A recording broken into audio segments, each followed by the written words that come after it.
राधे राधे मेरी YouTube family, कैसे हैं आप सब लोग। आशा करती हूँ आप अच्छे ही होंगे। मैं भी बहुत अच्छी हूँ। आजकल सभी लोगों ने ज़्यादातर अपने यूट्यूब पर चैनल बना रखे हैं और हम सभी लोग चैनल अपने चला रहे हैं।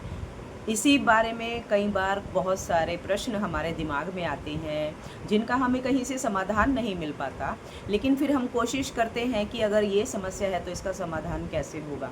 उसमें एक समस्या ये भी है कि बहुत लोगों को ये सोचना पड़ता है कि जो हमारा वाइट स्टूडियो है उसके बारे में बहुत लोग कहते हैं या सोचते हैं कि अगर उसको बार बार खोलेंगे तो हमारा व्यूज़ कम हो जाएगा, हमारा व्यूज़ पूरा नहीं आएगा।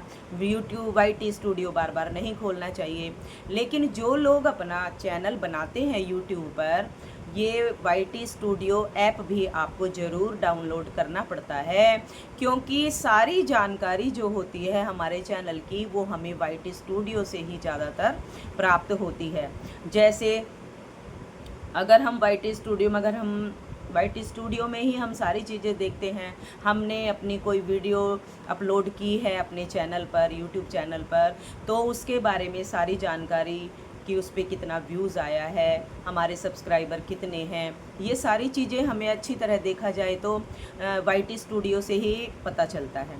क्योंकि यूट्यूब चैनल पर आपको राउंड फिगर में दिखाई देता है। जैसे आपके 1000 सब्सक्राइबर हैं तो उसमें 1K दिखाई देंगे। लेकिन अगर हम वाइट स्टूडियो से देखेंगे तो उसमें मान लिया 1004 हैं, 1005 हैं, तो उसकी पूरी जानकारी हमें वाइट स्टूडियो से ही मिलती है। वाइट स्टूडियो हमें पूरे सब्सक्राइबर दिखाएगा जितने हमारे हैं, लेकिन यूट्यूब चैनल पर राउंड फिगर में ही आते हैं। जो 1 2 3 ज़्यादा होते हैं वो यूट्यूब चैनल पर नहीं दिखाई देते, वो हमें वाइट स्टूडियो से ही पता चलते हैं। तो इसलिए वाइट स्टूडियो को डाउनलोड करना ज़्यादा ज़रूरी है। अगर आपने यूट्यूब चैनल बनाया है तो उसके साथ साथ आपको अपने यूट्यूब पर अपने फ़ोन में वाइट स्टूडियो ऐप भी ज़रूर ऐप डाउनलोड करके रखना है, क्योंकि यूट्यूब चैनल की सारी बिल्कुल सही जानकारी, अगर आपको अपना वॉच टाइम देखना है तो वो भी आप वाइट स्टूडियो में ही देखेंगे। और अगर आपको कितना हमारा 1000 सब्सक्राइबर पूरे होने के बाद सब्सक्राइबर वाला तो हट जाता है, क्योंकि उसका शर्त है 1000 सब्सक्राइबर 4000 वॉच टाइम, तब आपका चैनल मोनो होने के लिए तैयार हो जाता है। जब आपके 1000 सब्सक्राइबर और 4000 वॉच टाइम हो जाता है, लेकिन ये वॉच टाइम आप कहाँ से देखोगे? ये 1000 सब्सक्राइबर तो खैर पता चल जाते हैं यूट्यूब से भी, लेकिन जो हमारा वॉच टाइम है वो हमें पता चलता है वाइट स्टूडियो से ही। लेकिन बहुत सारे लोग ये सोचते हैं कि क्या वाइट स्टूडियो बार बार खोलने से हमारे व्यूज़ पर कोई फ़र्क पड़ता है। जैसे आप कोई भी वीडियो जब अपलोड करते हो तो वो अनलिस्ट में ही अपलोड करते हो, और उसको फिर आप बहुत लोग 2 वीडियो भी, 4 वीडियो भी, 6 वीडियो भी, जितने वीडियो भी एक दिन में वो डालते हैं यूट्यूब पे, तो यूट्यूब से आप अपलोड कर देते हैं, लेकिन उनको जाकर वाइट स्टूडियो से ही आपको अपलोड करना होता है। बाद में वाइट स्टूडियो से ही उनको आप अपलोड करेंगे। लेकिन आपको ऐसा करना चाहिए कि आपको जितने वीडियो जो आपने डाले हैं, कभी कभी ऐसा लगता है कि हमें ना व्यूज़ देखने की बहुत जल्दबाजी हो जाती है। जैसे हमने वाइट स्टूडियो में जाके अनलिस्ट से पब्लिक किए हैं अपने वीडियो, चाहे वो शॉर्ट वीडियो है चाहे वो लॉन्ग वीडियो है, लेकिन कोशिश आपको ये करनी चाहिए, जब आपने उनको वाइट स्टूडियो से अपलोड कर दिया, पब्लिक कर दिया, उसके बाद आप तुरंत जल्दबाजी ना करें वाइट स्टूडियो खोलने के लिए। उन वीडियोस को जाने दीजिए, व्यूज़ आने दीजिए। आप ऐसा कीजिए, या तो कोई जैसे आपके पास दूसरा फ़ोन हो, घर में और लोगों के पास भी फ़ोन होते हैं, आप उनसे जाकर चेक कर लीजिए कि मेरे कितने व्यूज़ आए हैं, मेरा वीडियो कैसा चला है, कैसे उस पर व्यूज़ आ रहे हैं। दूसरे फ़ोन से आप चेक करते हैं, ठीक चेक कर सकते हैं, लेकिन जिस फ़ोन से आपने अनलिस्ट से वीडियो को पब्लिक किया है, इतनी जल्दबाजी मत कीजिए उसका वाइट स्टूडियो खोलने की कि मैं देखूं। लेकिन उत्सुकता तो रहती है मन में, हम ये सोचते हैं कि जल्दी से देख लूं, 5 मिनट बाद, 10 मिनट बाद, आधा घंटा बाद, हम बस ये लगता है कि जल्दी से देख लूँ। अगर आपको इतनी जल्दी है देखने की तो आप किसी और फ़ोन से, अपने फ़ोन से YT स्टूडियो ओपन मत कीजिए आधा घंटे, 1 घंटे या लगभग 2 घंटे तक। अपने उस YT स्टूडियो को ओपन मत कीजिए जहाँ से आपने उस अनलिस्टेड वीडियो को पब्लिक किया है। आप दूसरे फ़ोन से, या फिर आप ऐसा कीजिए, एक ही फ़ोन में दो, जैसे कुछ लोग बना के रखते हैं, 2 चैनल बना लेते हैं, तो आप अपने उस दूसरे चैनल से जिसमें आपने वीडियोस अपलोड किए हैं, पब्लिक किए हैं, उसको देख सकते हैं। लेकिन मैं आपसे बार बार यही कहूँगी कि YT स्टूडियो बार बार खोलने से कोई आपत्ति तो नहीं है, कोई ऑब्जेक्शन तो नहीं है, लेकिन सही प्रक्रिया यही है कि हमें थोड़ी देर, जब हमने वीडियो अपलोड किया है तो हमें थोड़ी देर रुक जाना चाहिए। हमें उसको थोड़ी देर मतलब 2 घंटा या लगभग 2.5 घंटा, 3 घंटा रुकना चाहिए। तुरंत उसी जहाँ से हमने अपलोड किया है तुरंत हमें उसी को खोलकर नहीं देखना चाहिए, क्योंकि खोलने से दिक्कत आ सकती है। इसीलिए आपको अगर इतनी उत्सुकता है, होती भी है, इतनी मेहनत करके हम कोई वीडियो बनाते हैं, फिर हम कोशिश करते हैं कि देखें कितना अच्छा। YT स्टूडियो ऐप जो है वो हमारे लिए बहुत काम का ऐप है, क्योंकि उसी में हम हमारा वॉच टाइम वगैरह सारी चीज़ें चेक करते हैं, और जो मैसेज वगैरह, जीमेल वगैरह आते हैं उनको देखना, वॉच टाइम वैसे प्रॉपरली हम YT स्टूडियो से ही देखते हैं। सब्सक्राइबर तो 1000 होने के बाद वहाँ से ऑप्शन हट जाता है।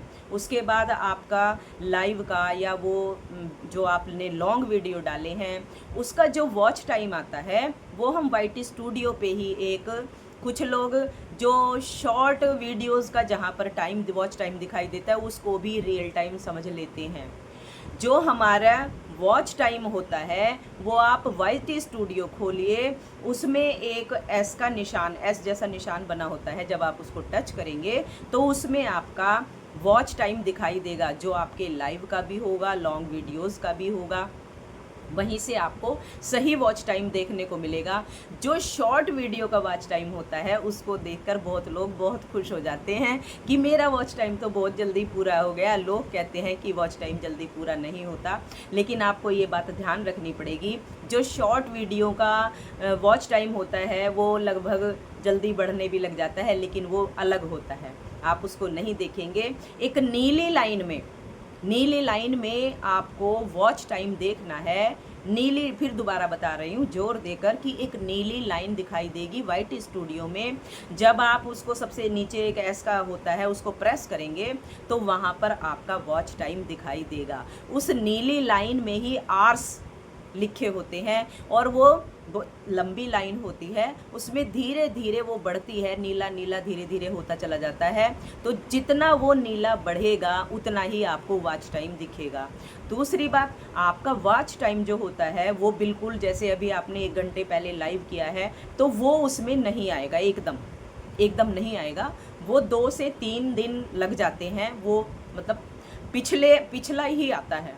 आप ये ना सोचें कि जो अब आपने लाइव किया है उसका इसमें लग कर आ गया, ऐसी मिथ ना पालें, क्योंकि वो उसको आने में 2 से 3 दिन लगते हैं। पिछला वाला ऐड हुआ है और जो आज अभी आपने लाइव किया है 2-3 घंटे पहले वो अभी ऐड नहीं हुआ है, इसलिए आपको वो 2 या 3 दिन पीछे का ही दिखाएगा। इसलिए आप पेशेंस रखिए और वो नीली लाइन जैसे जैसे बढ़ेगी, नीली लाइन का प्रॉपरली ध्यान रखना है। जो शॉर्ट वीडियोस का वॉच टाइम होता है वो अलग होता है, और वो आपको ये मानना पड़ेगा कि शॉर्ट वीडियोस का वॉच टाइम काउंट नहीं होता, सिर्फ लॉन्ग वीडियो और लाइव का ही वॉच टाइम ज़्यादातर काउंट होता है। इसलिए आप उस नीली लाइन पे फोकस रखिए कि नीली लाइन जैसे जैसे आपकी बढ़ेगी वैसे वैसे आपका वॉच टाइम कंप्लीट होगा, और भगवान की दया से एक दिन आप उस मुकाम तक पहुंचेंगे कि वो आपकी पूरी नीली लाइन वहाँ से भर जाएगी और वो आपको YT स्टूडियो में ही दिखाई देगा। एक बार फिर कहूँगी कि हाँ, YT स्टूडियो बार बार ओपन करने से, क्योंकि जितनी भी आप YouTube पे आपने वीडियो, अपने शॉर्ट वीडियो हैं चाहे लॉन्ग वीडियो हैं जो अपलोड किए हैं, वो उनको अनलिस्ट में चले गए, वो तो उसके बाद आपको पब्लिक तो उनको YT स्टूडियो से ही करना है। लेकिन जब आपने उनको YT स्टूडियो में जाके पब्लिक किया है तो प्लीज़ थोड़ा सा पेशेंस रखिए, बार बार YT स्टूडियो को उस टाइम मत खोलिए। जब आपने अपने वीडियोस अपलोड किए हैं, पब्लिक किए हैं, तो ये है कि हाँ, वाईटी स्टूडियो उस टाइम पे खोलने से थोड़ा सा नुकसान हो सकता है, लेकिन वैसे आपको सारी जानकारी, क्योंकि वाईटी स्टूडियो ही देता है, इसलिए आपको बार बार ओपन भी कर सकते हैं, कोई दिक्कत वाली बात नहीं है, क्योंकि सारी जानकारी वाईटी स्टूडियो से ही मिलती है। आपको मेरा वीडियो कैसा लगा ज़रूर बताइए, और जिस तरह मैंने बताया है कि आपका वॉच टाइम इसी तरह कंप्लीट होगा, और भगवान की दया से हिम्मत रखेंगे तो आपका वॉच टाइम एक दिन ज़रूर कंप्लीट होगा, इसमें कोई दो राय, क्योंकि इतने लाखों कितने लोगों के चैनल हो चुके हैं, और कितने जो लोग इतनी मेहनत कर रहे हैं वो भी एक दिन सफलता के मुकाम तक जरूर पहुँचेंगे। और आज का यही ब्लॉग समाप्त करती हूँ। जय श्री राम।